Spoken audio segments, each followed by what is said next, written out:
예, 안녕하십니까. 성서나라 송은근 목사입니다. 예, 저는 아침마다 새벽 묵상이라고 하는 말씀을 이렇게 해서 좀 올리고 있는데요.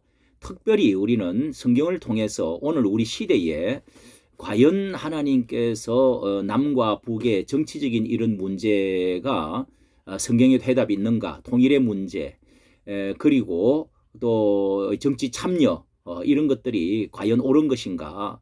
또 정강훈 목사가 이제 이런 데서는 또 이렇게 거론하지 않을 수 없는 것이 과연 그 하는 방법이 옳은 것인가, 하나님이 선지자로 세우셨는가, 이런 것에서 많은 묵상을 하게 됩니다. 이런 것이 성경에도 너무도 우리에게 해답을 참 줄 수 있는 지형과 지정학적으로 또 내용이 상당히 공산주의 남쪽과 북쪽 이런 것들이 너무도 비슷한 점이 많이 있기 때문에 우리가 해답을 찾아내는데 크게 어렵지는 않습니다.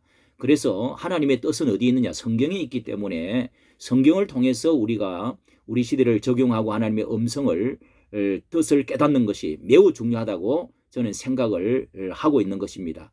자, 우리는 그래서 우리 한국에도 정치 참여 과연 옳은 것인가 그런 것인가, 또 정강훈 이제 편의 적극적으로 애국 운동에 참여하는 사람이 있는가 하면은 반대편에서 또 서 있는 사람들이 있고, 또 혹은 또 사입이다 아니다 이런 또 이렇게 말까지 이렇게 하는 사람들도 이렇게 이제 생겨나고 있는데요. 자, 이런 점에서 모세가 가는 길에 하나님의 백성들이 여러 가지 고라의 자손도 있고, 또 모압 평지에서 또 일어난 많은 하루에 2만 4천 명이나 죽는 일도 생기고, 또 이런 여러 가지 문제들이 광야에서도 가나안 복지를 들어가는 그 구원을 받았어도 그 방향으로 가는 것이 있어도 그래도 많은 문제들이 있게 마련입니다.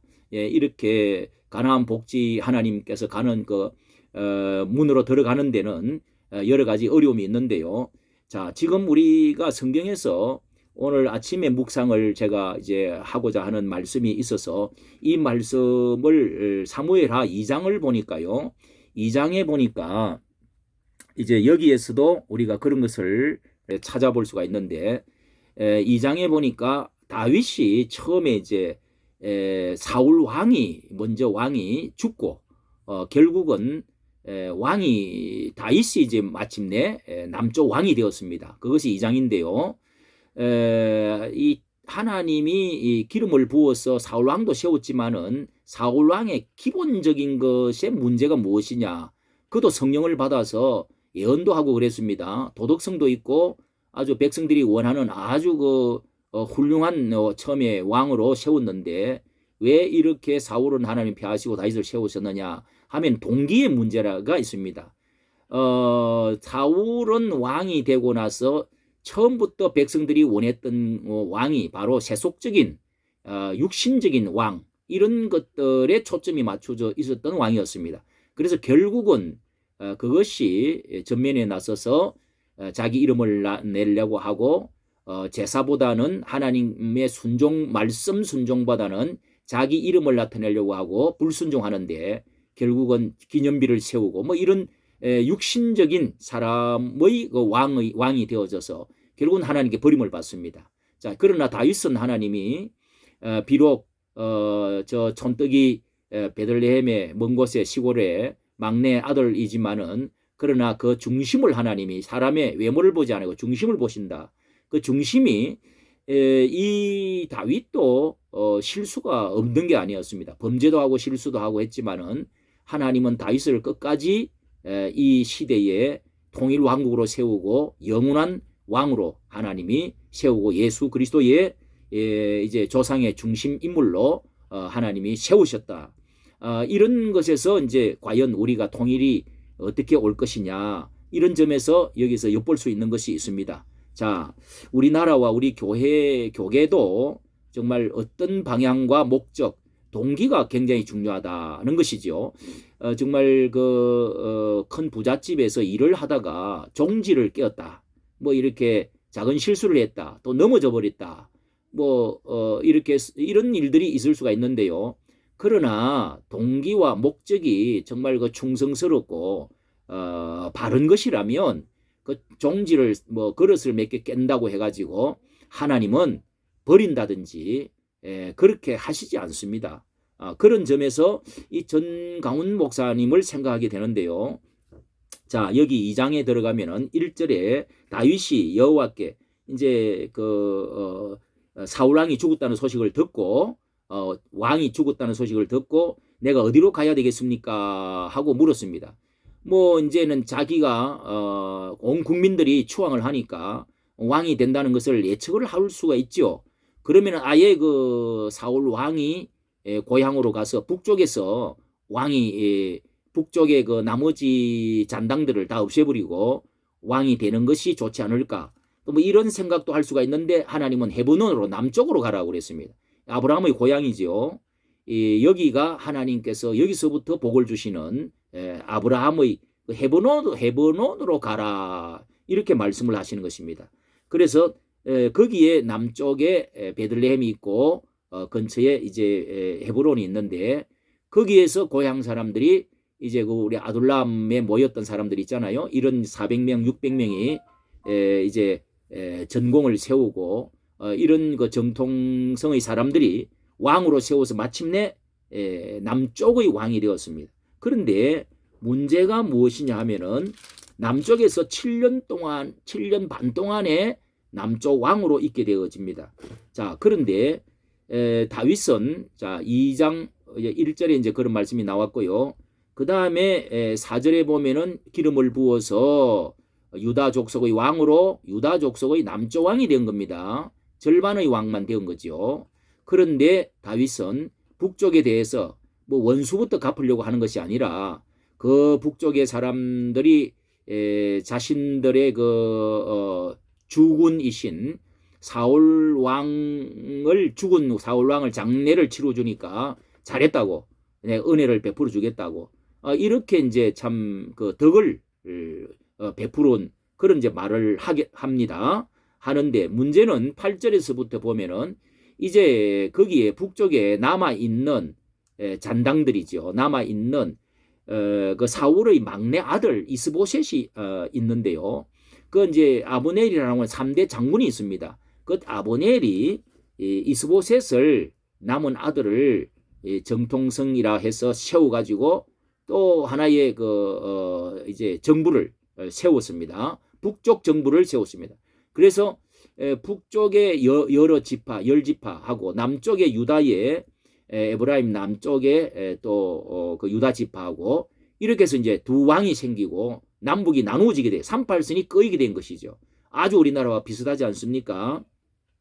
그런데 11절을 보십시오. 11절에 보면은 다윗이 헤브론에서 유다 왕이 된 날수가 이렇게 해서 7년 6개월을 지나게 된다. 이렇게 말하고 있습니다. 이게 우리가 묵상을 해봐야 되는데요.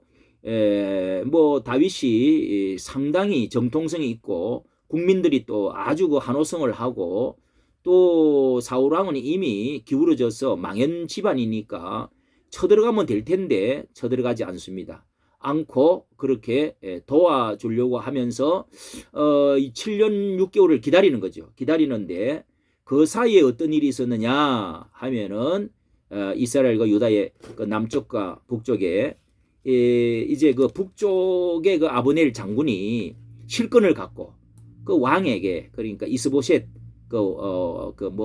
꼭두가시 왕이죠. 왕에게 이제 갈등이 생겼습니다. 이제 아브넬 이 실권을 가진 장군이 그러니까 사울 왕 앞전 왕의 후궁을 자기 부인으로 이렇게 이쁜 여자를 부인으로 삼으려고 하니까 그건 이제 잠을 잔 거지요. 그러니까 이스보셋이 당신 그렇게 할 수가 있느냐? 내가 그래도 명실이 왕인데 그렇게 야단을 하니까 당신이 무슨 나의 대가리요? 대강이요? 이제 이런 말을 합니다. 그렇게 해서 싸움이 이제 갈등이 생기니까 이거 나라가 될 꼴도 아니겠다 해서 사울의 장군 이 아브넬이 남쪽으로 이제 그 투항을 하겠다 하는 마음을 갖고 다윗을 찾아 내려갔습니다. 다윗을 찾아 내려갔는데 그래서 밀담을 하게 된 거죠. 다윗을 만나서 이제 통일의 그 어떤 무슨 언언을 한 것이죠. 자, 그런 것이 이제 2장 3장에 기록이 되어 있습니다. 2장 3장에 기록이 되어 있는데요. 그래서 이제 투항을 하기 위해서 언언을 하고 통일을 언언하고 올라가는데 그만 그 밑에 장군들이 야 이거는 첩자 아니냐, 다윗이 우리 왕이 속는 거 아니냐 이러면서 올라가는 거를 그 장군끼리 옛날에는 다 같은 장군이었는데 결국은 찔러 올라가는 38선을 뚫고 올라가는 마당에 그만 찔러 죽이고 말았습니다. 그래서 이 3장 1절에 이런 말이 나오고 있어요. 예. 사울의 집과 다윗의 집 사이에 전쟁이 오래매 다윗은 7년 됐다는 거죠. 다윗은 점점 강하여 가고 사울의 집은 점점 약하여 가니라고 말하고 있습니다. 이것은 하나님께서 어떤 흐름을 말하는 것이죠. 하나님이 누구의 편이냐를 말하고 있는 것입니다. 이렇게 해서 이제 3장에 그 갈등 싸움이 있고 나서 이제 이 4장으로 들어가면은요 결국은 이스보셋을 남한 이제 왕 뭐 힘도 없는 이 왕을 그 밑에 장군들이 또 아브네르 이거 장군들 함께했던 장군들 두 사람이 그 이 아들 왕을 이스보셋을 죽이버리고 맙니다. 예, 뭐 칼로 낮잠 자고 있는 것을 죽이고 말아버렸다. 자 이렇게 되어졌습니다. 이렇게 해서 결국은 이제 4장 3절에 가면 4장 3절에 가면은 이스라엘 나라가 통일 왕국이 되어져서 결국은 다윗이 이제 통일 왕국으로 남북의 완전한 왕으로 7년 6개월 후에 그러니까 33년을 다스리게 됩니다. 그러니까 도합 왕으로서 40년을 다스리게 되죠. 사울 왕도 40년인데 그 모든 세력들이 다 이제 끝나고 7년 동안의 모든 세력들이 다 이제 정리가 되어지고 결국은 다윗이 40년 그러니까 남북으로 다 다스린 것이 33년을 이렇게 다스리게 되었다 하는 것이 5절에 나와 있죠. 예, 5절 이게 이제 3장이고 4장 5절에 보면은 이제 그런 말씀이 나와 있습니다. 그런 말씀이 나와 있습니다. 자, 4장 5절 말씀이 또 중요한 말씀이죠. 4장 5절 말씀. 예. 4장 5절 말씀입니다. 자, 그렇게 해서 40년을 다스렸더라. 40년을 다스렸더라. 이렇게 예. 이게 5장에 나오는 말씀이네요. 자, 5장 4절 말씀. 4절 말씀에 보면은 다윗이 나이가 30세의 왕에 올라가지고 헤브론에서 다스렸고 33년 동안 다스려 40년을 다스렸더라.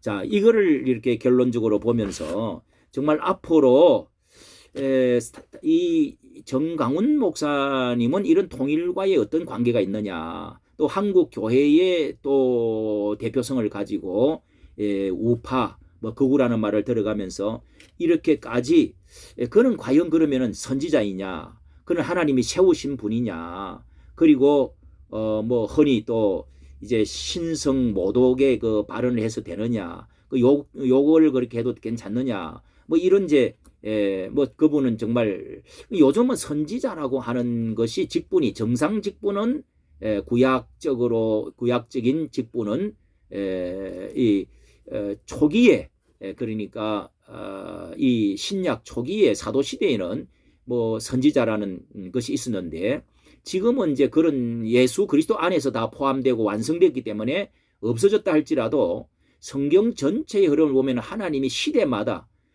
그러니까 모세 시대 그리고 사사 시대 또 그 다음에 또 왕정 시대 그리고 이런 모든 시대마다 하나님이 사람을 세워서 지금 신약 때도 마찬가지입니다. 하나님이 다 만인 제사장 같은 거지만은 하나님이 선지자를 특별한 사람을 하나님께서 선택하시고 세우신다는 점에서 어떤 선지성이 있다.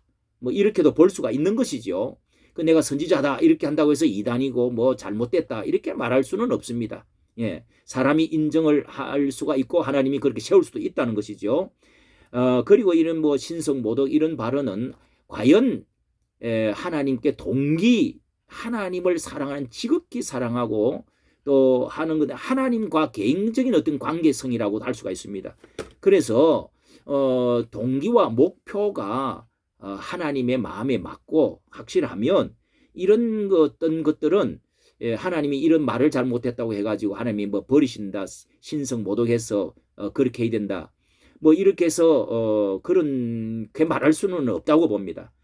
그래서 이런 문제로 정말 전강훈 목사님이 하고 있는 이 일이 통일을 향해서 그리고 예수한국 복음 통일을 위해서 이승만의 그 기독교 입국을 위한 예수한국 복음 통일과 기독교 입국론 이런 것들의 방향이 목표가 너무도 하나님의 뜻에 성경적이다 이것입니다. 하나님 뜻에 맞는 것이라는 것입니다.